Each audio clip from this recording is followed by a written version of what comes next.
Soy Félix Pancorbo Negueruela, de la dirección o de la junta directiva del centro, y solamente represento al presidente, José Antonio Rupérez Caño.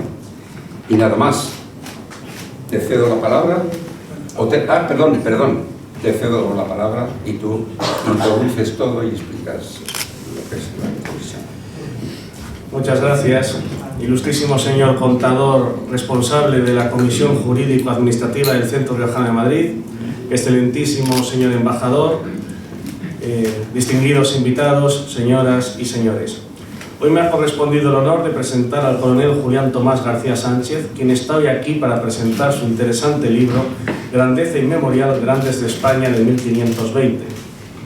El coronel García nació en Candeleda, provincia de Ávila, en el año 54 del pasado siglo.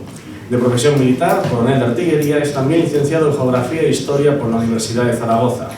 En el campo militar, además de los destinos más específicamente militares, ha sido profesor de Geografía, Historia y Geopolítica en la Academia General Militar de Zaragoza, codirector del Centro Mixto de la Universidad de Granada, del Mando de Adiestramiento y Doctrina MADOC en Granada. Ha intervenido en la realización de numerosos congresos, jornadas de carácter histórico, político y militar. Entre ellas destacamos las jornadas sobre las Fuerzas Armadas en la historia del constitucionalismo español, en colaboración con la Academia de Jurisprudencia y Legislación de Granada y las universidades de los lugares donde se celebraron: Granada, Palma de Mallorca, Melilla, La Coruña, Pamplona, Cáceres y Oviedo. Al margen de su profesión militar, su gran pasión ha sido la historia en todas sus facetas: universal, de España, sobre todo en los siglos XIX y XX, la mitología, los toros, el flamenco, las genealogías de reyes, reinos y familias nobiliarias, en este caso el de los primeros grandes de España, creados por el rey emperador Carlos V. Una vez retirado de su profesión por edad, ha impartido en el aula de mayores de la Universidad de Granada y en la de Melilla varias asignaturas como Historia de la Tauromaquia, Historia del Flamenco, Historia de la vida cotidiana en España, siglos XIX y XX, o Historia de los partidos políticos en España. La actualidad te da para un libro, ¿eh? Que la actualidad te da para un libro, aparte. En cuanto al flamenco, ha pronunciado en todo el complejo mundo interior del mismo, estudiando con detalle los diversos palos y estilos e impartiendo conferencias sobre el tema. En los últimos años se ha dedicado al estudio de la relación del mundo del toro y del flamenco, que quizás se plasme en un libro. En lo que se hace referencia al mundo del toro, desde muy joven estuvo relacionado con todo lo referente a dicho mundo, ya que en su familia había ganaderos, empresarios taurinos, etc. Además de ser un gran aficionado, probablemente por su dedicación a la historia, empezó a estudiar anécdotas e historias de toros y toreros. Todo ello se plasmó en el año 2018 en el libro El toro de lidia español, castas fundacionales, encastes y ganaderías, con gran éxito de crítica y ventas. Ha sido el libro más vendido en las ferias de San Isidro desde 2019, tras la pausa de la pandemia de 2020 y 2021. Por lo que se refiere al campo de los estudios genealógicos, en 2022 publicó el libro Grandeza Inmemorial, Grandes de España de 1520, en el que se narra la historia de las 25 casas nobiliarias: Alba, Nájera, Aguilar de Campoo, Medinaceli, Medina Sidonia, Alburquerque, Astorga, etc., que en 1520 fueron elevadas por el emperador Carlos V a la grandeza de España. El libro consta de dos partes, un tomo en el que se narran esas historias de forma detallada y otro constituido por los cuadros genealógicos de cada una de esas familias. Así pues, con el permiso de todos los presentes, cedo la palabra al autor para que nos hable mejor de su libro y de la impronta que ha tenido en la historia de nuestra nación aquella primera concesión y creación de la dignidad de la grandeza de España en 1520, la llamada Grandeza Inmemorial. Muchas gracias.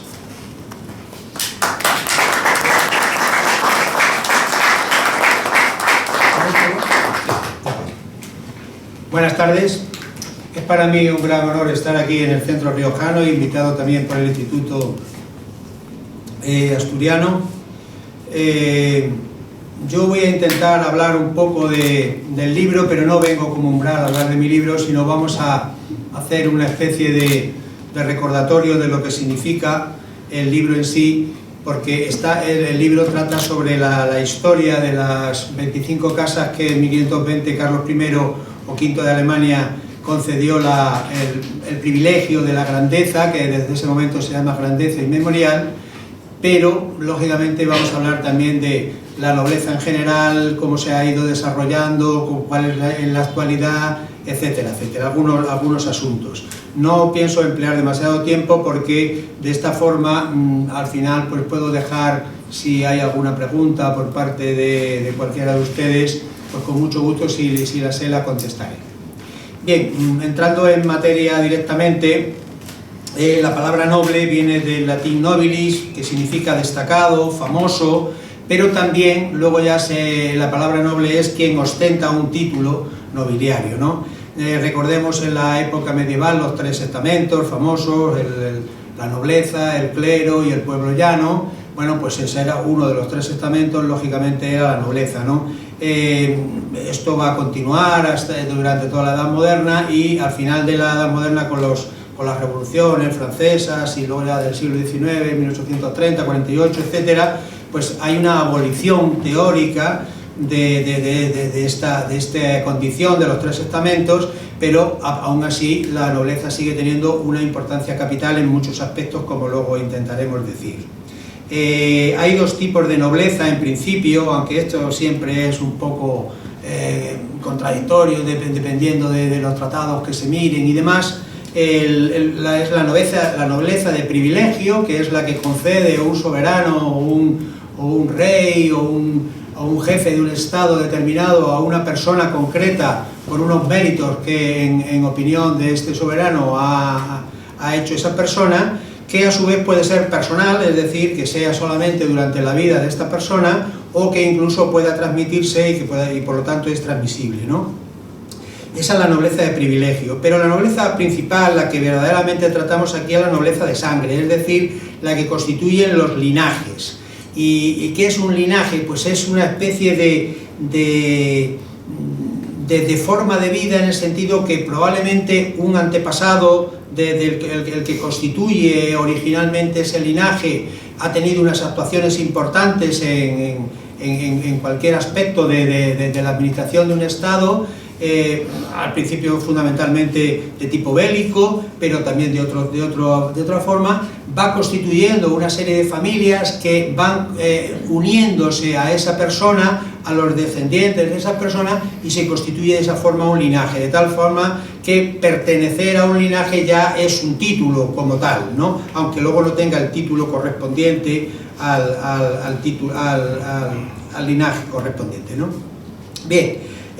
Todo el mundo sabe que hay varios nombres para denominar a la nobleza. El primero es el de príncipe, pero realmente el de príncipe está más bien unido a la realeza más que a la nobleza como tal. Bueno, en algunos casos, en algunos países sí que es un título nobiliario. Aquí en España prácticamente pues, se emplea pues, para denominar a los sucesores de los reyes correspondientes, príncipe de Asturias, príncipe de Gerona en el caso de la Corona de Aragón. El príncipe viene de la palabra princes, también latín, que significa primer ciudadano, o el primer ciudadano, el más importante en definitiva, ¿no? También se emplea para denominar al esposo de una reina en un determinado sitio. Pero aquí en España, como digo, prácticamente el este de príncipe está adscrito a los sucesores de la corona. Ha habido alguna excepción, como la famosa príncipe de Éboli y la princesa de Éboli en la época de Felipe II, pero era un título de una ciudad italiana. Y luego sí, en España sí que ha habido dos excepciones claras, que fueron dos grandes dirigentes, bueno, o grandes, depende cómo se mire en la historia, que fue Godoy, que fue príncipe de la paz, después de un tratado en 1795 con Napoleón, y luego el famoso Espartero, que fue príncipe de Vergara, que se lo concedieron pues por el famoso acuerdo que por lo que se terminó la Primera Guerra Carlista en 1839, pero que el título de príncipe de Vergara se lo dieron ya en 1872, cuando prácticamente incluso, como todo el mundo sabe, estuvo a punto de convertirse en rey, porque fue uno de los aspirantes cuando se eligió a Amadeo de Saboya. Pero son unas excepciones, ¿no? El primer título más rimbombante, por decirlo, más importante de la nobleza es el de duque, que viene del latín dux, que significa el que guía. De ahí, por ejemplo, en Italia, al hacer la pronunciación viene duce, pero es el que guía, ¿no? Tiene rango de excelentísimo señor. El siguiente título es el de marqués. El título de marqués viene como consecuencia de la época de las conquistas musulmanas a las tierras cristianas, cómo se les consiguió detener en la zona franca y se establecieron lo que se llamaban las marcas, ¿no? La más famosa de las cuales pues era la marca hispánica, ¿no? Entonces, en cada una de esas marcas, el que dirigía el cotarro, por decirlo de alguna forma, en esas marcas, recibía el título de marqués. Luego ya quedó como un título nobiliario más y tiene tratamiento de ilustrísimo señor. El siguiente título es el de conde, que viene del latín comes, que significa compañero, y este tiene un carácter más bien administrativo de controlar una cierta región. También tiene tratamiento de ilustrísimo señor, exactamente igual que vizconde, barón, señor y otros títulos que vienen después, que también tienen ilustrísimo señor, salvo el caso de que cualquiera de estos títulos tenga concedida la grandeza de España, en cuyo caso ya es excelentísimo señor. Bien, como digo, lo importante de la nobleza es lo que se llama el linaje, ¿no? La clase dirigente es una clase dirigente, indiscutiblemente, desde la época de la Edad Media, que se sustenta fundamentalmente, primero, en una valía personal probablemente de uno o de varios personajes de ese linaje, y luego la herencia que ha tenido y la consistencia. Hay tres parámetros fundamentales que denominan perfectamente lo que es una casa nobiliaria, y es el linaje, lo que hemos dicho, la riqueza y la privanza. El linaje es ni más ni menos que esa herencia que hemos venido comentando, esa herencia inmaterial que no se sabe exactamente qué es, pero que el que pertenece al linaje lo sabe perfectamente, que él es de ese linaje, y también los de fuera saben que ese personaje pertenece a ese linaje.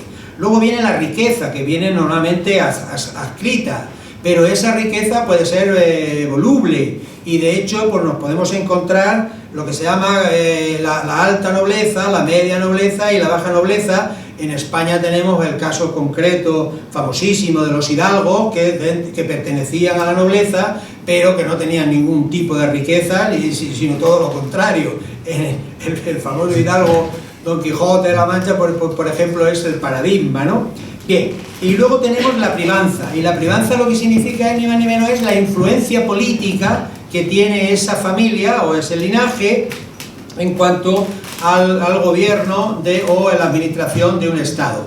Eso lógicamente también tiene su importancia, porque dependiendo de esa privanza probablemente influya en la riqueza y en la elevación de la categoría del linaje, o por el contrario el descenso, ¿no? Bien, en cada una de las familias nobiliarias nos encontramos al personaje principal, que es el titulado, es decir, pues si estamos hablando del duque de Osuna, pues el que es duque de Osuna o duquesa de Osuna.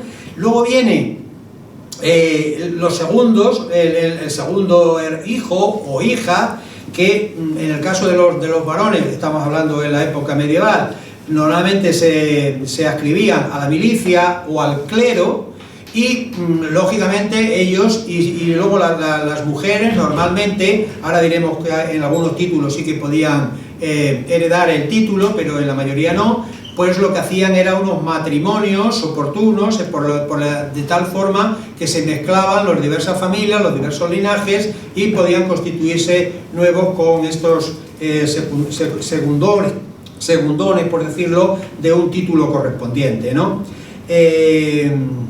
Había muchos matrimonios, como digo, pero estaba el titulado, la milicia, el clero y los matrimonios.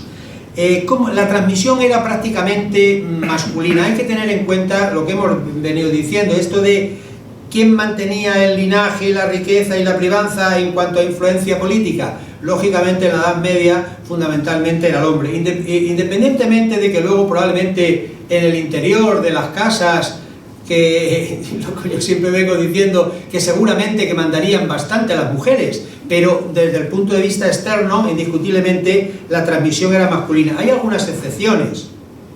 Por ejemplo, en la casa de Ulloa, en 1329 la sucesión era por línea femenina, pero no debió durar demasiado, porque luego ya en el siglo XVIII esta casa de Ulloa, y yo en el otro libro, el de los toros, está la casta Vistahermosa, los condes de Vistahermosa, que tenían por apellido Ulloa, y la transmisión era por línea masculina, por lo tanto no creo que durara mucho esta excepción.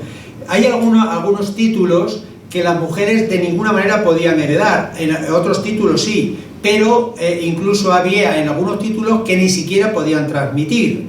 Entonces, bueno, esto es lo normal en esa época.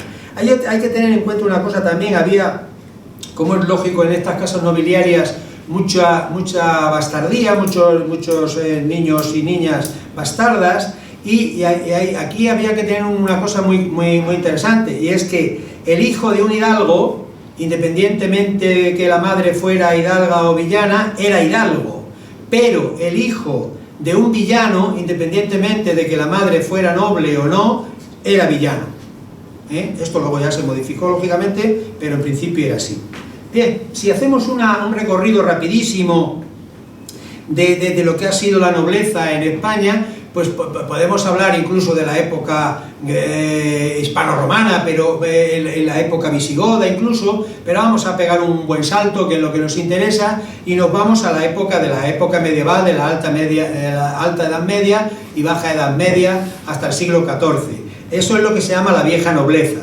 En cada uno de los reinos que se van creando en la Reconquista, después del siglo VIII, con la conquista musulmana de toda la península prácticamente, se van creando una serie de reinos, y en cada uno de esos reinos, pues lógicamente es cuando empiezan a fructificar estos linajes que hemos dicho, estas casas nobiliarias que van teniendo su influencia. Esto es lo que se llama la alta nobleza. En aquel momento, en la Alta Edad Media, no se hablaba con mucha frecuencia de duques, condes, marqueses, se hablaba más bien de ricos hombres, fijosdalgo, varones, sobre todo en la zona de Aragón y de Cataluña, pero hay algunos apellidos muy famosos, como por ejemplo en la zona castellana los Haro y los Lara, que luego tendrán continuidad, en Galicia los Castro, en Asturias los Quirós y los Meneses, entrando ya un poquito más en la zona del País Vasco, Guevara, fueron muy importantes,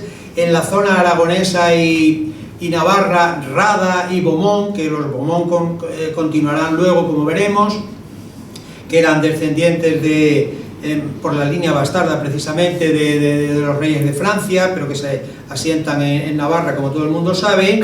En lo que va a ser el reino de Aragón, o la corona de Aragón posteriormente, pues tenemos otros apellidos conocidos como Luna, Entenza, Urrea, Lanuza, Alagón, Híjar. Algunos de ellos van a continuar después. Y luego ya en la zona de Cataluña, pues tenemos Moncada, Cardona, Berenguer, Armengol.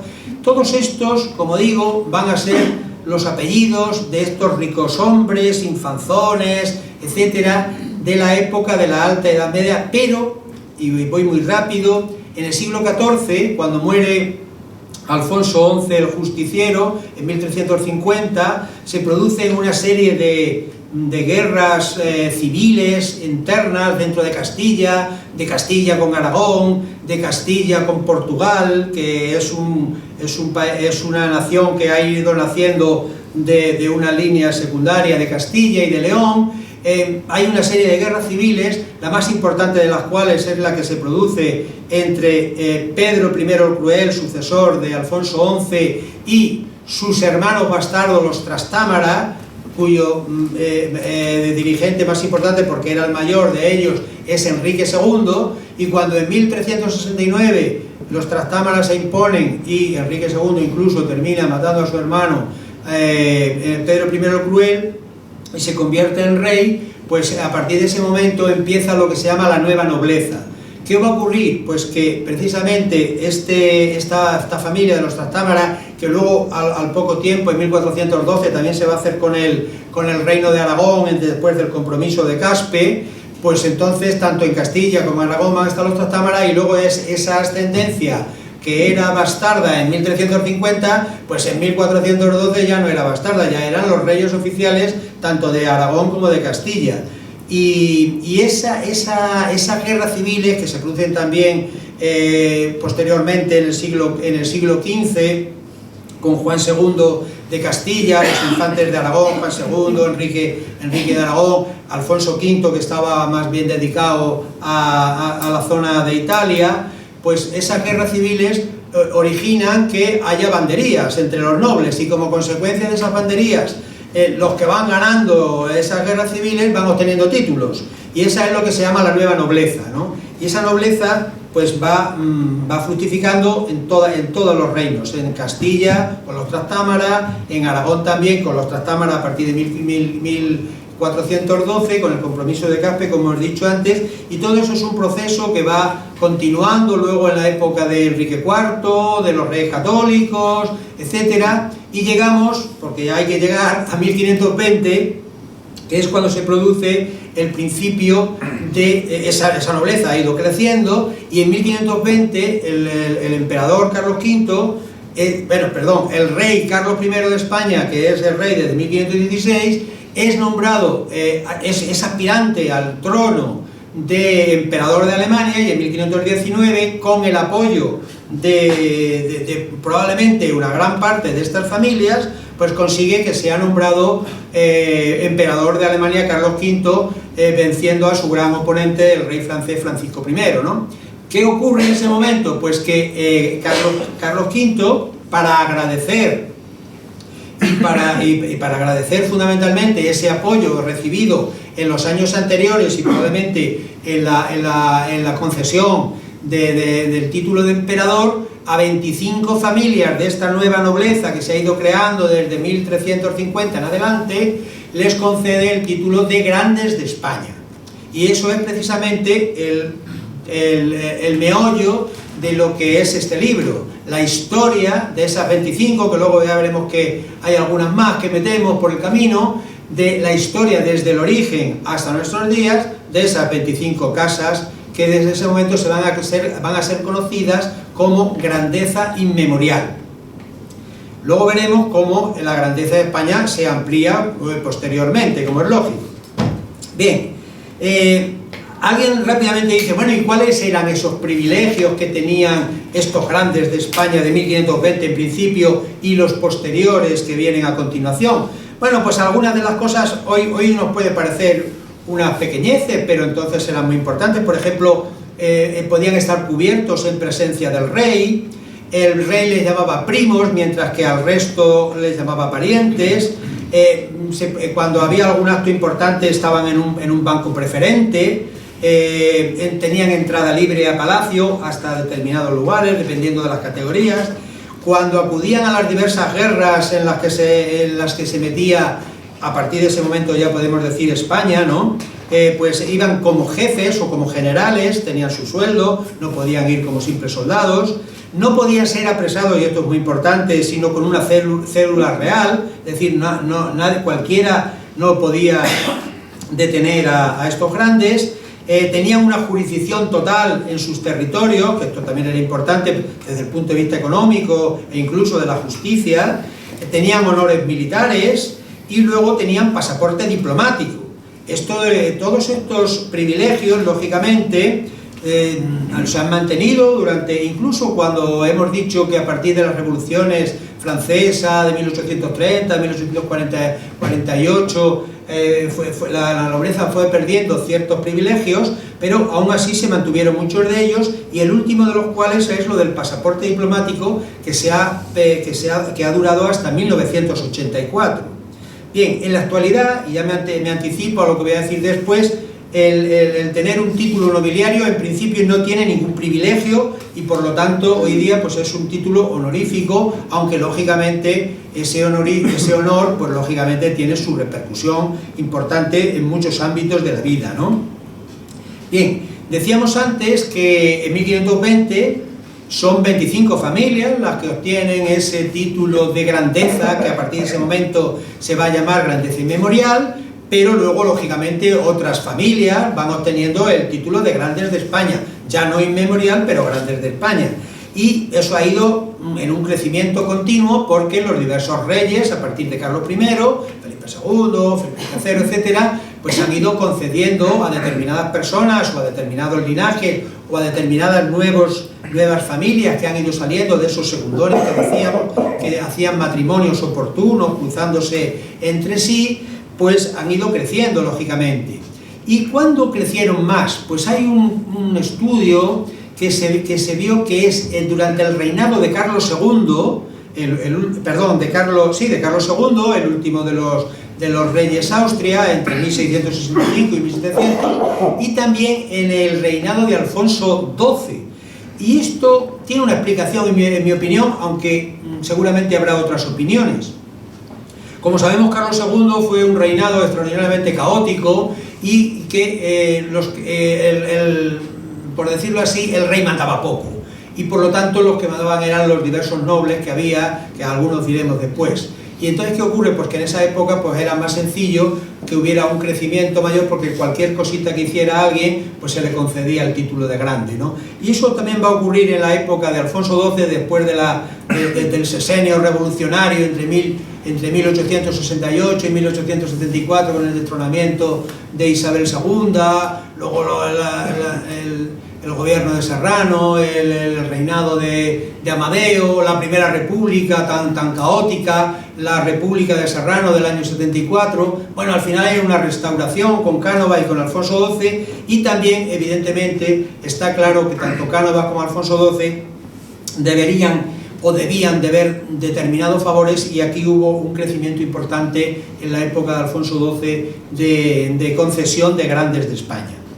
Bien, en 1811, en principio, como hemos dicho antes, con lo de las revoluciones y demás, pues se termina aquí en España con los señoríos jurisdiccionales.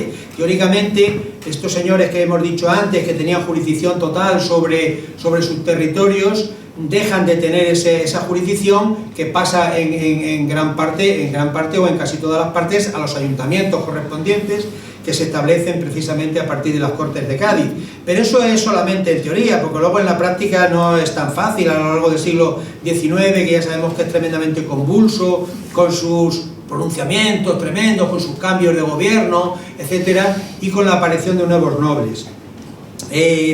Esta nobleza de grandeza de España inmemorial o no inmemorial que hemos venido diciendo, en el siglo XIX se aumenta tremendamente también, pero ahora en este caso ya no van a ser los nobles de linaje los que van a tener los nuevos títulos, sino que van a ser por los nuevos políticos, es decir, pues los financieros o comerciantes que tienen un cierto éxito, Marqués de Salamanca, léase por ejemplo, militares que hacen los pronunciamientos oportunos. Aquí tenemos, pues, por ejemplo, a los famosos espadones que son tan conocidos, pues O'Donnell, duque de Tetuán, Prim, Marqués de Castillejos, el general Serrano, duque de la Torre, Narváez, duque de Valencia, Espartero, duque de la Victoria, y luego ni más ni menos que príncipe de Vergara, en fin. Luego abogados, periodistas, todos estos van obteniendo una serie de títulos que en algunos casos obtienen también la grandeza de España, ¿no? Bien, ya terminando con este preámbulo, en 1815, precisamente coincidiendo al poco tiempo de ese decreto del fin de los señoríos jurisdiccionales, pues se crea lo que se llama la Diputación de la Grandeza, en 1815. Luego, la Diputación de la Grandeza es la que se encarga, por decirlo así, del control de todos los grandes de España. Crean una relación en un libro anual que se va haciendo, lógicamente. Hay unas reformas importantes, una en 1915 y la más importante, la de 1999, en la cual la Diputación de la Grandeza ya se va a hacer cargo no solamente de los grandes de España, sino del resto de los títulos que no tienen grandeza.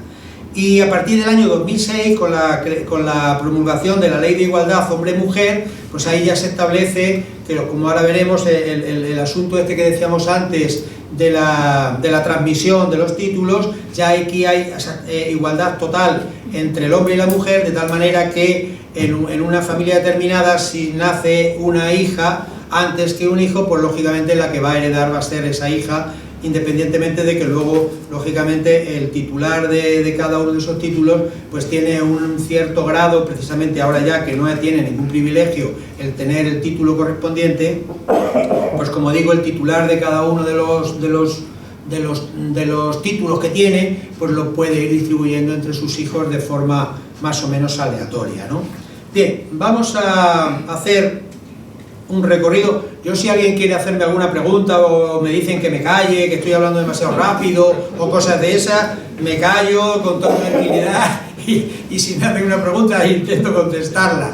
Bien, vamos a hacer un recorrido rápido, vamos a hablar ya de los grandes de España de 1520, ¿no?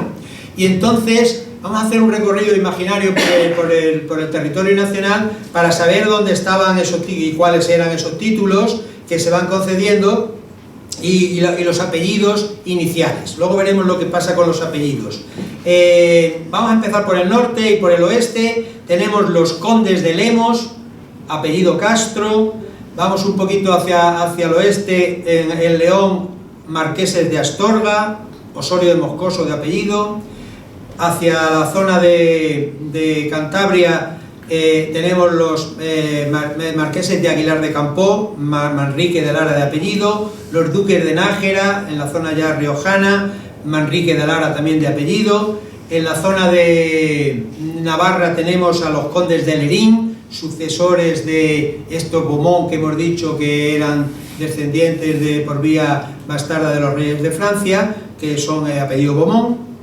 Pasamos a la zona aragonesa y tenemos a unos descendientes directos de los reyes de Aragón, que son los duques de Villahermosa, de apellido Aragón, por tanto. En la zona de Cataluña tenemos a los duques de Cardona, de apellido Fol de Cardona. Bajando hacia la zona valenciana tenemos a los duques de Segorbe, que también son descendientes directos de los reyes de Aragón, por lo tanto apellido Aragón. Tenemos también los duques de Gandía, un poquito más abajo, de apellido Borja. Ahora veremos algunos representantes interesantes. Un poquito más abajo tenemos a los marqueses de Denia, de apellido Gómez de Sandoval, y también tenemos a los marqueses de Villena, que también son duques de Escalona, apellido Pacheco. Entrando ya en la zona castellana, en Guadalajara tenemos a los duques del Infantado, de apellido Mendoza. Un poquito más arriba en Soria tenemos a los duques de Medinaceli, de apellido Lacerda. Entrando ya en Castilla tenemos a los duques de Frías, de apellido Fernández de Velasco. Condes de Melgar y duques de Medina de Rioseco, de apellido Enríquez, descendientes por línea bastarda directos de Alfonso XI el Justiciero que hemos dicho. Entramos en la zona de Zamora con el ducado condado de Benavente, de apellido Pimentel. Entramos en la provincia de Salamanca con el ducado de Alba, de apellido Álvarez de Toledo, y los dos títulos que se les concedió a la familia Zúñiga, ducado de Béjar, con el añadido de ducado de Plasencia, y el condado de Miranda del Castañar. Entramos ya en la zona de Extremadura, el ducado de Alburquerque, apellido de la Cueva. Ya nos vamos a Andalucía. En Córdoba tenemos a los dos títulos que se les concedió a la familia Fernández de Córdoba, el condado de Cabra, tenemos aquí al conde de Cabra actual, y el marquesado de Priego. Y luego ya en la zona de Sevilla tenemos a los duques de Osuna, de apellido Telle Girón, y en Cádiz pues tenemos el ducado de Medina Sidonia, apellido Guzmán, y el ducado de Arcos, apellido Ponce de León. Estos son los 25 títulos que encontramos en la grandeza de... Estos 25 títulos en realidad están referidos a 20 familias, porque ya lo hemos venido diciendo, la familia Aragón, es decir, los descendientes de los reyes de Aragón, pues tuvieron el título de Villahermosa y de Segorbe, o sea, dos. La familia Zúñiga, sentada en Salamanca, tuvieron los títulos de Béjar y Miranda del Castañar. La familia Manrique de Lara, también lo hemos dicho, ducado de Nájera y el marquesado de Aguilar de Campoo. La familia Fernández de Córdoba, que acabamos de decir, marquesado de Priego y condado de Cabra. Y luego está la familia extraña que procedía de Portugal, Acuña, que tuvieron dos títulos, pero curiosamente por línea bastarda, que fueron los Pacheco, que eran los marqueses de Villena y los duques de Osuna, que eran Telle Girón. Y curiosamente la línea titular, por decirlo así, que eran los condes de Valencia de Don Juan, pues no obtuvieron la grandeza inmemorial. Bien, si hacemos un recuento rápido, que lo hemos hecho ya, pues en Castilla tenemos 13 títulos, en Aragón 5 títulos, en Andalucía otros 5 y en Navarra y en Galicia un solo título. Aquí rápidamente alguien que estudia la historia de la época incluso, pues rápidamente dice, bueno, aquí se echa en falta algunas ausencias. ¿Cómo es posible que concedieran a estas 25 familias o a estas 20 familias, algunos con 2 títulos, la grandeza inmemorial y en cambio hubo algunas otras familias, que voy a citar algunas, que no lo obtuvieron? Es extraño, ¿no? Bueno, vamos a intentarlo. Por ejemplo, la familia de los condes de Tendilla, que eran una línea de los Mendoza secundaria, pero bueno, pero importantísima en la época de la Guerra de Granada. Bien es cierto que el conde de Tendilla, el segundo, el gran Tendilla, pues había fallecido ya en 1516, probablemente sería ese el motivo por el que ya no tenía tanta influencia, ¿no? Pero luego en la familia Mendoza, los famosos hijos del cardenal Mendoza, Pedro de Mendoza, estaban aquí los Pastrana, los marqueses de Cenete, etcétera. Bueno, pues estos debían tener mucha influencia, pero no se les concedió la grandeza inmemorial. Probablemente también es cierto que el cardenal Mendoza ya había fallecido hacía mucho tiempo y probablemente su influencia no era tan grande. De todas maneras, aquí hay una cosa interesante, y es que hay una cierta polémica con esto de los 25 familias. Hay algunos que dicen que son 27, hay algunos que dicen que son 31. Bueno, yo particularmente soy, como quien dice, el de la gaseosa, y yo me fío de la tradición, y por lo tanto digo que hay 25, pero gente bien instruida, que ha estudiado esto adecuadamente, introducen también al marqués de Comares y al marquesado de Cenete como grandes de inmemorial. No aparecen en 1520, pero bueno, puede concederse. Bien, otra familia que no obtiene el título de Grande de España en memorial en 1520 es la familia de los Vélez, que eran muy importantes, los Fajardo, que eran importantísimos, sobre todo en la zona oriental de Almería, Murcia, que habían intervenido tremendamente bien en la guerra de Granada, ¿no? Pero volvemos a decir lo mismo, estamos hablando de unos 20 o 25 años después de esa cierta importancia, y luego además esta familia de los Fajardo, la marquesado de los Vélez, entró muy pronto en una familia secundaria de la Casa de Alba, que era Villafranca del Bierzo, y luego inmediatamente también entró en la Casa de Medina Sidonia, donde permanece, con lo cual, pues bueno, al final, pues no son grandes de España de 1520, pero en realidad sí lo son, y de hecho el apellido Álvarez de Toledo lo han tenido hasta hace nada. Bien, otra familia que se echa en falta, pues son los duques de Sesa, ni más ni menos que el gran capitán, ¿no? Pero estamos en lo mismo que decíamos antes del conde de Tendilla. El gran capitán había fallecido en 1516 y por lo tanto, pues a lo mejor ya no... Bueno, además no tenía precisamente muy buena relación. La sucesora del gran capitán también era una mujer en aquel momento, Elvira, pero rápidamente esta Elvira va por matrimonio, va a entrar precisamente en la casa se casa con un primo suyo que viene de los condes de Cabra, y por lo tanto, como los condes de Cabra sí que eran grandes de España, pues no hay gran problema, porque inmediatamente los sucesores se van a llamar ni más ni menos que Fernández de Córdoba, con lo cual pues ya es grande de España. Otra familia que también choca un poquito por la importancia que pudo tener es la familia de los Veragua, ¿no? Los descendientes de Cristóbal Colón. Bueno, pero estamos en las mismas, estamos hablando de 1520, en una época, Cristóbal Colón se había muerto en 1506, y lógicamente los sucesores precisamente estaban en pleitos con la corona sobre eso de que fuera almirante y que tuviera el 10% de todas las ganancias, etcétera.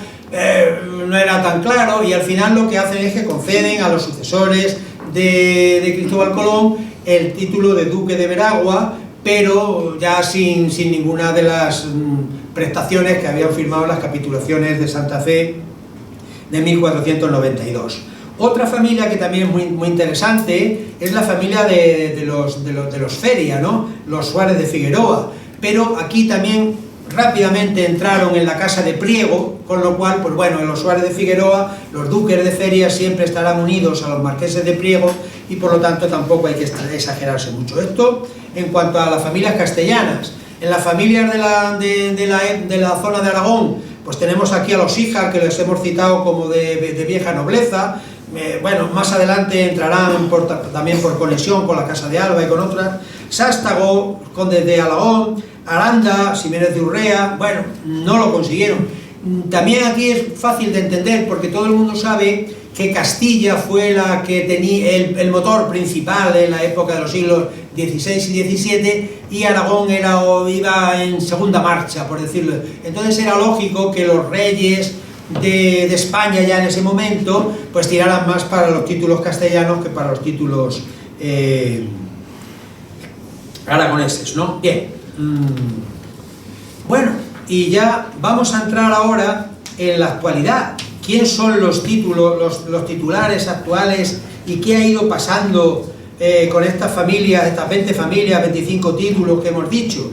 Bueno, pues a lo largo del tiempo, como hemos dicho también, ha ido ocurriendo una cosa muy sencilla, y era que las diversas familias, como hemos dicho, se van cruzando, se van por matrimonio, y algunos de esos matrimonios pues se origina que en algún momento se termina la línea masculina en alguno de los títulos, y entonces pues es copada por otro título. En definitiva, en la actualidad, de esas 20 familias y esos 25 títulos que decíamos, ahora mismo ya están concentrados solamente en 10 familias. ¿Y por qué? Pues porque en la casa de Osuna, que eran de apellido Telle Girón original, que hemos dicho, pues tiene aglutinado en torno a esta casa de Osuna 6 títulos de los grandes de España de 1520. Por ejemplo, la actual duquesa de Osuna, que se llama Ángela María Solís Beaumont y Telle Girón, pues es duquesa de Osuna y también condesa duquesa de Benavente. 2 hijas de Ángela María, que se llaman Ángela María Ulloa y Solís Beaumont, y María Cristina de Ulloa y Solís Beaumont, son respectivamente las condesa de Ureña y duquesa de Gandía y duquesa de Arco, que son otros de los 2 títulos de grandeza inmemorial. Una hermana de Ángela María, que se llama María de la Asunción La Torre Telle Girón, es la actual duquesa de Medina de Rioseco. El ducado de Béjar, que también ha sido absorbido por la casa de Osuna, recordamos que en origen era de la familia Zúñiga, pues desde 1921 está en una rama tangencial, que es la de los Roca de Togores y Salinas, que su dirigente actual es Pedro de Alcántara. El ducado de Plasencia, que siempre ha estado unido más o menos al de Béjar, pues actualmente lo tiene María de la Gracia Ruspoli Solís Beaumont, que es una sobrina de la duquesa de Osuna.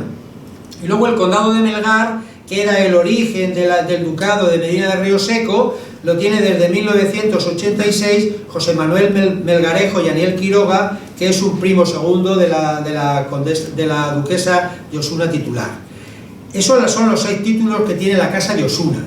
En el caso de la casa de Medinaceli son 5 títulos los que tienen aglutinados, y aquí es más sencillo, porque la actual duquesa de Medinaceli, que es Victoria de Hohenlohe, Langeburg y Smith-Poles, una jovencita de 27 años, pues tiene 3 títulos de estos 5 que hemos dicho. Es duquesa de Medinaceli, es marquesa de Denia y es marquesa de Priego también. Su tío abuelo, que se llama Ignacio Medina Fernández de Córdoba, es el actual duque de Segorbe, aquel título que venía directamente de los reyes de Aragón y de apellido Aragón. Hay aquí otro título que sale de la casa de Denia, que es el ducado de Lerma, tan importante en la época de Felipe III, el duque de Lerma famoso. Bueno, pues este ducado de Lerma, que luego me referiré a él también porque hubo un pleito muy interesante entre la casa de Medinaceli precisamente y la casa del Infantado, ahora se llama Fernando Larios y Fernández de Córdoba, que es un tío abuelo de Victoria de Hohenlohe. Y luego el ducado de Feria, que hemos dicho que era tan importante, de la casa de la familia Suárez Figueroa, que también hemos dicho que estaba unido casi permanentemente a Priego. En la actualidad su duque es Rafael Medina Abascal, que es tío de Victoria. Bien, en la Casa de Alba aglutina 4 títulos, pero en este caso es mucho más sencillo, porque el Duque de Alba aglutina los 4 títulos, con lo cual no hay problema. Es Duque de Alba, Conde de Lerín, antiguo apellido Beaumont. Bueno, el Duque de Alba ya sabemos que el apellido era Álvarez de Toledo. Conde de Miranda del Castañar, apellido Zúñiga, y luego también algunos otros títulos que han ido surgiendo sobre la marcha de estos que hemos dicho que eran grandes de España, no inmemorial. Los condes duques de Olivares, ni más ni menos, también es el Carlos Fitzjames Stuart Martínez de Lujo, y luego un título que vamos a ver que aparece en España, el ducado de Berwick, que es procedente de Gran Bretaña, Escocia, con un hijo bastardo de Jacobo II de Escocia, que al ser destronado en el trono inglés se va a Francia, luego viene aquí a España, interviene en la guerra del siglo XVIII, tanto en la guerra de sucesión española. Aquí tiene título de ducado de Berwick, etc. Y su apellido, precisamente, Fitzjames Stuart, es el que va a coger la Casa de Alba hasta nuestros días. De tal manera que hay algún título por ahí adscrito, por ejemplo, adscrito a Miranda del Castañar, que era Peñaranda de Duero, ducado de Peñaranda de Duero, que su titular es Jacobo Fitzjames Stuart y Gómez, y que es primo segundo de Carlos. Y luego el título de Veragua, este que hemos dicho, que no obtuvo la grandeza inmemorial, pero que estuvo a punto de obtenerla, porque precisamente en un momento determinado estos Fitzjames Stuart, que hemos dicho que eran duques de Berwick, cogieron el condado de Lemos, y el condado de Lemos sí que era grande de España, y los condes de Lemos cogieron el ducado de Alba, cuando ya se llamaban Fitzjames Stuart, en 1802, perdón. Y a partir de ese momento, la Casa de Alba, los condes de Lemos y todo esto que hemos dicho, tienen el apellido Fitzjames Stuart. Pero los Veragua, en este momento, los descendientes de Cristóbal Colón, podrían haber optado, porque a lo mejor tenían mayor derecho, pero precisamente el ducado de Veragua se le concedió a una familia tangencial que tuvieron que echar casi 200 y pico años para atrás para encontrar a un Colón, y a partir de ese momento, en 1783, se le concedió a una familia que se llamaba Colón de Larreategui. Bueno, estos son por parte hemos dicho ya, la Casa de Osuna 6, la Casa de Medinaceli 5, ya llevamos 11, y la Casa de Alba 4, ya llevamos 15. Bueno, los otros titulares, por ejemplo, la Casa de Frías Haro, ducado de Frías, y el marquesado de Villena Escalona, está concentrada también en una sola persona, que es el actual duque de Frías y marqués de Villena, que es Francisco de Borja y Moreno Santamaría. La Casa de Astorga, Altamira Cabra, desde actualmente, tanto el marquesado de Astorga como el ducado de Maqueda lo tiene María del Pilar Paloma Casanova y Barón, cuyo marido e hijo están aquí, y procede luego hablaremos de ella, de María Socorro Osorio de Moscoso, que luego hablaremos de ella. El condado de Cabra lo tiene, el de Altamira, que es un condado que estuvo unido al marquesado de Astorga, pero que en un momento determinado ya no lo está. Actualmente lo tiene Gonzalo Barón Gavito, que es primo hermano de María del Pilar Paloma. El condado de Cabra sí lo tiene Álvaro López Becerra Casanova, y luego el ducado de Baena, que ha estado también siempre unido al de Cabra, desde 1895 pasó a una familia tangencial que es actualmente su dirigente, es su duquesa es María Cristina Ruiz de Arana, la familia Ruiz de Arana, y Marone Cinzano. Esta joven, o no tan joven ya, es bisnieta de Alfonso XIII y prima segunda de nuestro actual rey Felipe VI, ¿no? Bien, en la Casa de Lara, los Manrique de Lara tradicionales, hoy día pues el marquesado de Aguilar de Campoo lo tiene María del Pilar de las Morenas y Travesedo, y el ducado de Nájera lo tiene Juan Travesedo y Colón de Portugal. Un título muy ligado siempre y muy importante por lo que significó incluso con la época de Jorge Manrique, etcétera, es el condado de Paredes de Nava, cuyo titular es Jaime Travesedo, que es hijo del duque de Nájera, que acabamos de decir. Y luego ya tenemos a la Casa de Medina Sidonia, apellido original Guzmán, que actualmente pues su dirigente, o sea, su duque actual es el Leoncio Alonso de Gregorio y Álvarez de Toledo. Esta casa es la que hemos dicho que vamos a ver, se unieron la Casa de Medinaceli con el Marquesado de Villafranca del Bierzo, que hemos dicho que era una rama tangencial del Ducado de Alba, ¿no? Y precisamente la última duquesa, que fue la famosa Luisa Álvarez de Toledo, esta la llamaban la Duquesa Roja, que murió en 2008, pues fue la antecesora. En la Casa de Alburquerque tiene un solo título, que es el Ducado de Alburquerque, que es Juan Miguel Osorio y Beltrán de Lis, y la Casa de Mendoza, teóricamente, también solamente tiene un título, que es el Ducado del Infantado, cuya duquesa es Almudena de Arteaga y del Alcázar. También está el Marquesado de Santillana, que va más o menos unido con el Ducado del Infantado, y que su actual marquesa es la hija de Almudena, que también se llama Almudena, de Anchustegui y Arteaga. Y por último, el último título, que es la Casa de Villahermosa, el Ducado de Villahermosa, también descendientes directos de los reyes de Aragón, pues el titular es Álvaro de Urzaiz y Aldor Aragón. Bien, voy a ir ya terminando casi, para no incordiar demasiado, porque me parece que estoy extendiéndome mucho. Hay algunos títulos de la época medieval que pasaron como, vamos a decir, como esplendor de algunos otros títulos de la nueva nobleza. Por ejemplo, el almirante de Castilla, que es muy rimbombante, pero que luego ya no tenía mucha importancia, pasó a la familia de los Enríquez y está en la familia de los duques de Medina de Rioseco. El almirante de Aragón, que está actualmente en la Casa del Infantado. El condestable de Castilla, que esto era muy importante en la Edad Media, pero luego ya no fue tanto, estaba en la familia de los condes de Haro, duques de Fría, Fernández de Velasco.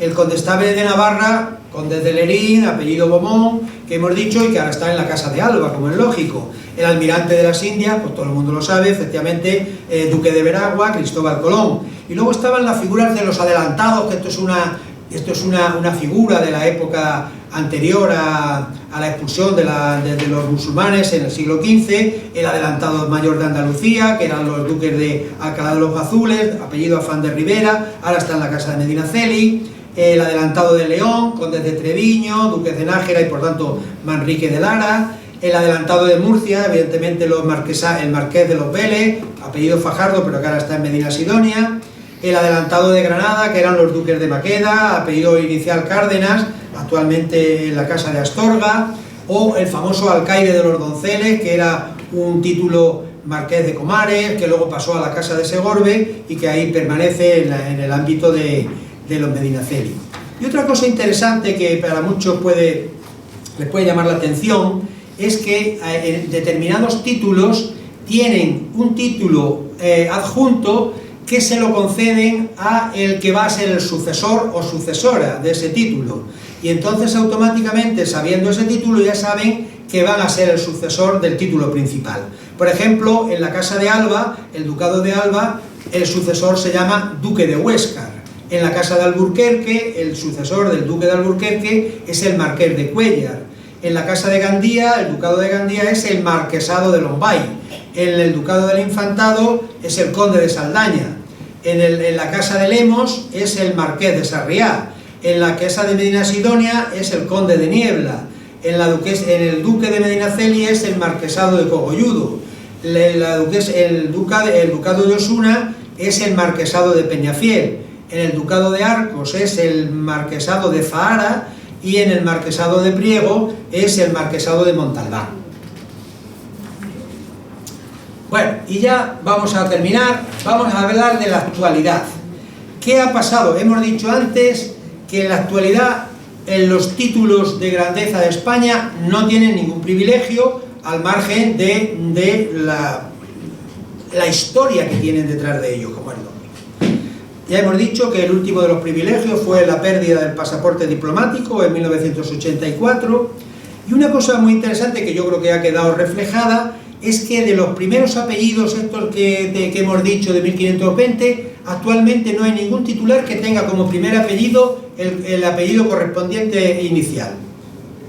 Ninguno. Solamente si acaso, pero que ya hemos dicho que no era grande de España inmemorial, la familia Colón, que siguen siendo duques de Veragua y, bueno, se llaman Colón de Carvajal.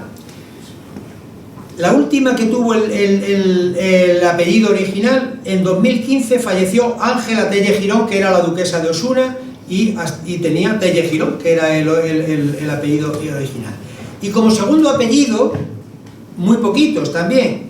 Por ejemplo, los Telle Girón, acabamos de ver cómo la hija de Ángela precisamente es duquesa de Osuna, Benavente, y la duquesa de Medina de Rioseco es una hermana de la duquesa de Osuna. Tiene como segundo apellido Telle Girón. Los Fernández de Córdoba también lo vemos que el duque de Segorbe,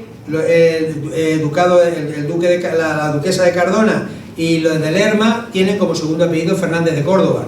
Pero hay que fijarse un detalle: los Fernández de Córdoba tenían originalmente Priego y Cabra, ya no tienen nada que ver, ahora son Segorbe, Cardona y Lerma, o sea que, y los Álvarez de Toledo exactamente igual, originalmente eran duques de Alba y ahora mantienen como segundo apellido el actual Leoncio Medina Sidonia, pero como segundo apellido. Y luego, lo de las mujeres, que hemos dicho al principio, inicialmente de los 25 títulos no había ninguna, pero precisamente a partir sobre todo de la ley esta del año 2006, pues lógicamente ahora ya hay muchos. Si yo he hecho un recuento así rápido de los principales títulos de grandeza de España y memorial, y más o menos me sale el 50% en la actualidad. O sea que hay ahora mismo titulares 50% mujeres y hombres. Bien, otra cosa interesante es lo que ha ocurrido. Bien, todo este conglomerado de títulos, de familias, etcétera, a lo largo de la historia han tenido, lógicamente, unas historias que de alguna forma son paralelas, y que el libro este, precisamente, yo lo tengo concebido como una especie de 25 historias de España paralelas, pero que no son paralelas, porque constantemente se van cruzando, precisamente por esos matrimonios, ¿no?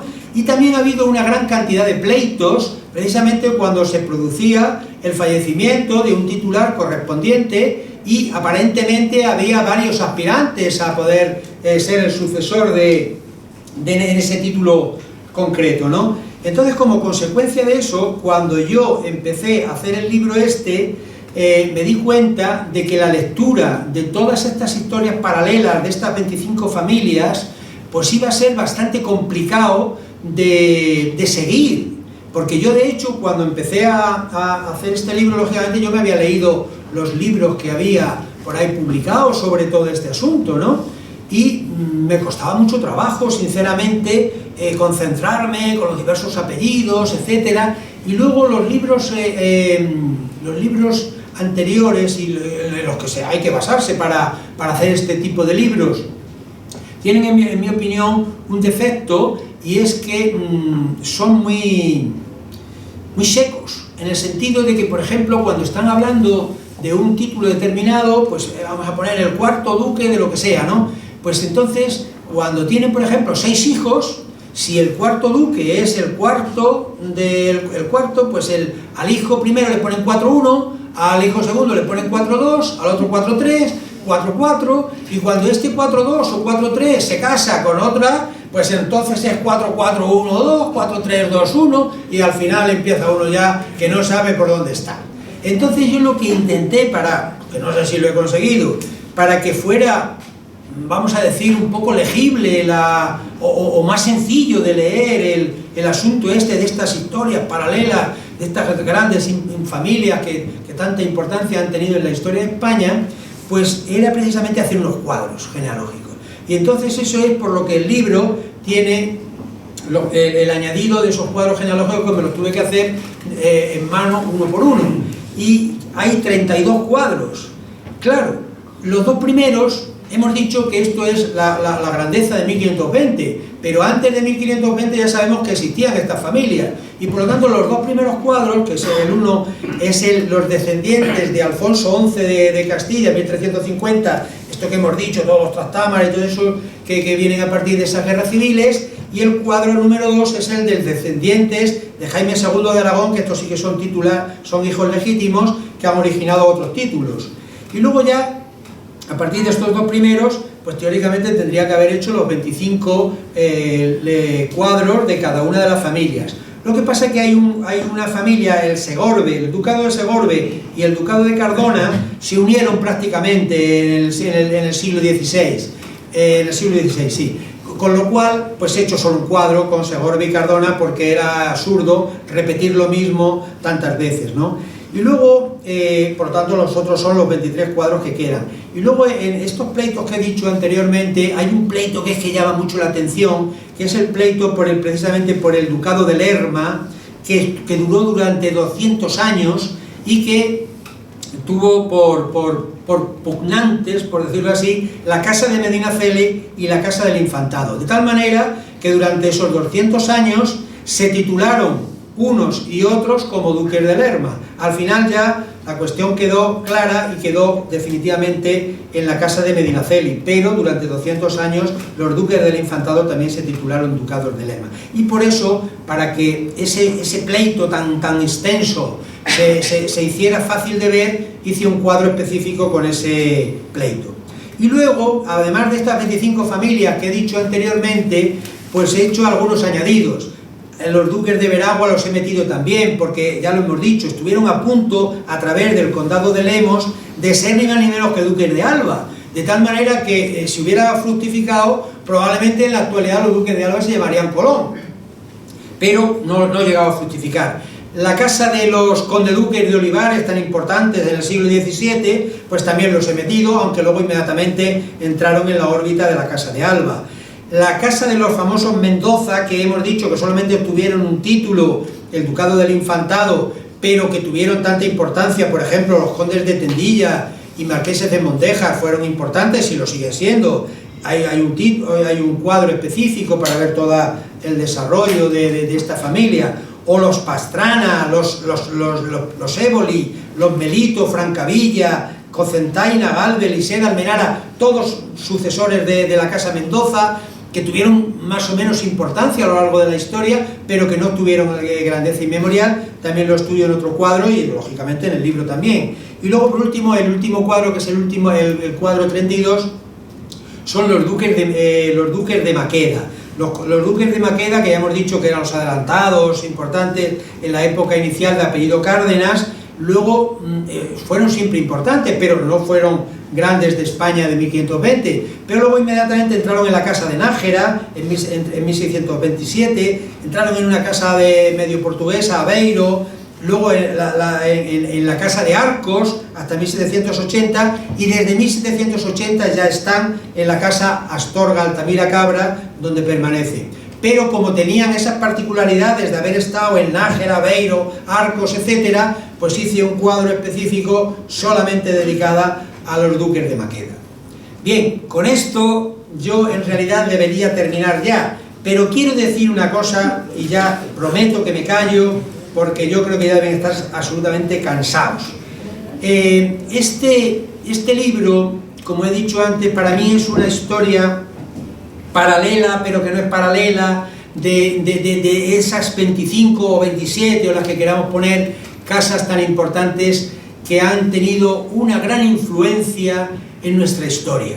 Y entonces, a lo largo de la lectura del libro y de los cuadros, pues van surgiendo una serie de personajes que yo voy a citar aquí algunos solamente a título de ejemplo para que veamos la importancia que han tenido en la historia de España estas familias nobiliarias que ahora ya no tienen ningún privilegio especial, pero que indiscutiblemente son fundamentales para la historia de España, ¿no? Por ejemplo, voy a hablar primero de hombres y luego de mujeres. El primer marqués de Santillana, famoso poeta que ya no hay que distinguir, este es el origen de la casa del Infantado y de todos los demás Mendoza. el primer marqués de Villena, Pacheco, que dominó la época de Enrique IV de Castilla, el primer duque de Alburquerque, si sería o no sería el padre de la Beltraneja, Jorge Manrique, el famoso poeta, hijo de los condes de Nava, el segundo conde de Tendilla, Íñigo López de Mendoza, tan importante en la guerra de Granada y posteriormente, el primer duque de Sesa, el gran capitán Gonzalo Fernández de Córdoba, uno de los personajes más importantes de la historia militar del mundo, no de España solamente. Es el hombre que consiguió, ni más ni menos, que introducir la importancia de la infantería dominando sobre la caballería pesada que había sido durante toda la Edad Media, con la introducción de los tercios, etcétera, etcétera, aunque los tercios son un poquito posteriores, pero él es el que revoluciona. El tercer duque de Alba, denostado por la leyenda negra, pero militar importantísimo y también administrador, aunque muy duro, lógicamente. El cuarto duque de Gandía, San Francisco de Borja, hasta un santo aparece por aquí. El cuarto duque de Gandía, Luis de Requesén, sucesor del duque de Alba de la casa de los Miranda del Castañar, línea secundaria. El quinto marqués de Denia o primer duque de Lerma, factotum fundamental de la época de Felipe III, o Fadrique Álvarez de Toledo y Mendoza, el marqués de Villanueva de Valdueza, el mejor probablemente almirante de la historia de España, o el primer conde duque de Olivares, Gaspar de Guzmán y Pimentel, factotum de la época de Felipe IV, o el octavo duque de Medinaceli, Juan Francisco de la Cerda y Enríquez de Rivera, el que dominó la época esta que hemos dicho de Carlos II, o el primer duque de Berwick, este que hemos dicho, que Jacobo, Fichen, Stuart y Churchill, que viene desde Escocia pasando por Francia y se queda en España y que al final origina ni más ni menos que el apellido de los duques de Alba actuales, o el 16 marqués de Astorga, Vicente Osorio de Moscoso y Guzmán, ni más ni menos que presidente de la regencia en la época de la Guerra de la Independencia, o el 14 duque de Frías, Bernardino Fernández de Velasco y Benavides, uno de los factotum de estos pronunciamientos que había durante todo el siglo XIX, o el 13 duque de Veragua, y aquí me paso a mi otra afición taurina, uno de los más importantes ganaderos de la historia, ni más ni menos que con los Veragua. Eran tan importantes los Veragua que cuando en España en 1868 se introduce la peseta, se empezaron a hacer billetes, lógicamente de 10 pesetas, de 20 pesetas, de 25, y el billete de 1000 pesetas se llamaba un Veragua, porque un toro de Veragua valía 1000 pesetas, que era un dineral entonces. O el 16 duque de Alburquerque, José Isidro Silva Bazán, Osorio y Silva Bazán, factotum fundamental de la restauración precisamente de Alfonso XII, o el 18 duque de Alburquerque, Beltrán Osorio, el grandísimo jinete, fallecido en el 94. Y ya termino con las mujeres, que también hay muchas interesantes. Juana de Mendoza y Ayala, la rica hembra de Guadalajara. Esta es la abuela o la bisabuela de todos los grandes nobles de la época, a bisabuela de Fernando el Católico, de Isabel la Católica, de los almirantes, de los Enrique. Esta persona, yo no sé cómo no tiene una novela en España, la Juana Mendoza y Ayala, está enterrada, si no me equivoco, en Palencia.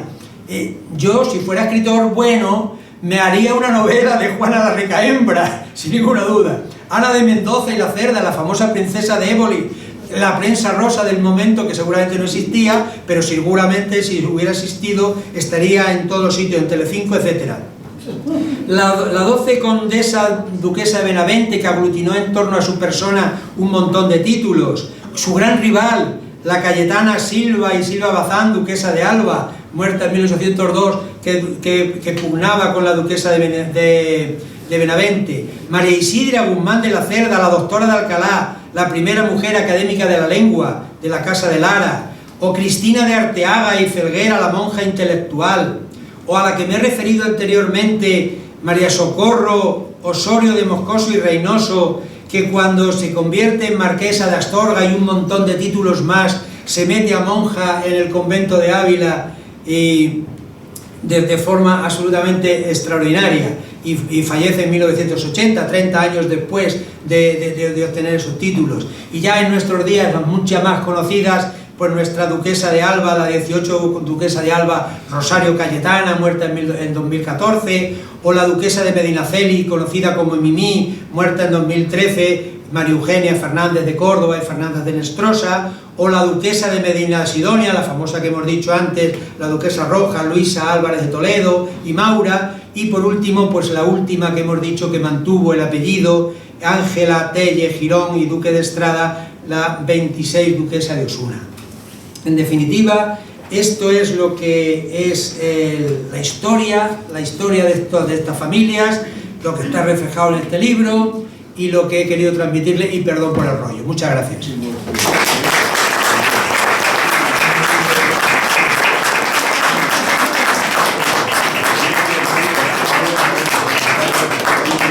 Muchas gracias, coronel, por el repaso que has dado al estamento nobiliario español y en especial a esa grandeza inmemorial. Y bueno, creo que agradecer a todos los presentes su asistencia, desde luego, y creo que en esta calurosa tarde nos hemos ganado un vino de Rioja. Por lo tanto, les invito a pasar al salón de al lado. Sí, Alfredo, si hay alguna pregunta, bueno, encantado de la vida de... Si alguien tiene alguna pregunta... Yo juego un poco con ventaja porque yo me he leído el libro. Dices que todo viene de Alfonso XI. Alfonso XI tuvo un hijo legítimo, Pedro el Cruel, y 11 bastardos con Leonor de Guzmán. O sea que toda la nobleza es bastarda. Uno de los bastardos, sí, lo dices, uno de los bastardos es Enrique Trastámara, y claro, a sus 11 hermanos y a todos, pues claro, a todos, el de las Mercedes. En este mundo cruel... Empezó a dar títulos y se quedó solo. En este mundo cruel nada es verdad ni es mentira. Todo es según el color del cristal con que se mira.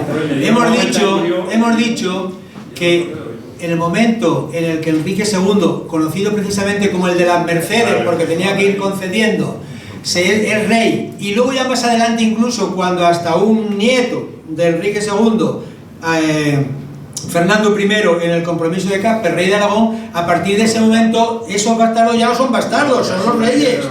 Y de ahí viene toda la Casa de Austria, la Casa de Borbón, etcétera, etcétera. Por lo tanto, cada uno que opine lo que quiera. Muchas gracias por la conferencia, de verdad. Eres un monstruo, como decimos los de la promoción. No, te quería preguntar una cosa. ¿Te has ceñido al estudio de las casas españolas? ¿Cómo? ¿Te has ceñido al estudio de las casas españolas o incluyes la interacción con otros países? No. Yo no lo sé, ¿eh? Demasiado. ¿Te has ceñido a las Solo. Y además solamente sí. Lo que he intentado ha sido la grandeza inmemorial. Porque ya si me hubiera metido con la grandeza, como alguien me decía por aquí, es imposible prácticamente. ¿Estudias también la interacción con otras casas de otros países? En los cuadros, que no lo he dicho, lógicamente, cuando uno despliega el cuadro, que nos podemos estar refiriendo desde 1300 y pico, 1400 y algo hasta nuestros días, lógicamente los cuadros están muy bien plegaditos, de tal manera que se pueden desplegar y se ven. Pero, claro, de buenas a primeras, una persona dice, se asusta, ¿no? Y entonces he establecido un código de colores. Entonces el azul clarito es los titulares de esa casa que se está estudiando, de tal manera que a simple vista uno va viendo directamente cuáles son los... Y en los diversos matrimonios que se van cruzando, pues aquí aparecen otros títulos que tienen otro color, y también aparecen reyes de otros países o incluso del nuestro. Y entonces eso tiene otro color también, para que el lector futuro inmediatamente identifique que ahí hay un rey, que ahí hay un noble de otro título, etcétera, etcétera, ¿no? Y luego hay otros cuadritos que también hago como una especie de llamada de atención, en el sentido de, ojo, que hay que leer esto porque si no, no nos enteramos bien. Un poquillo por ahí, ¿no? Bueno, sí. Una muy rápida.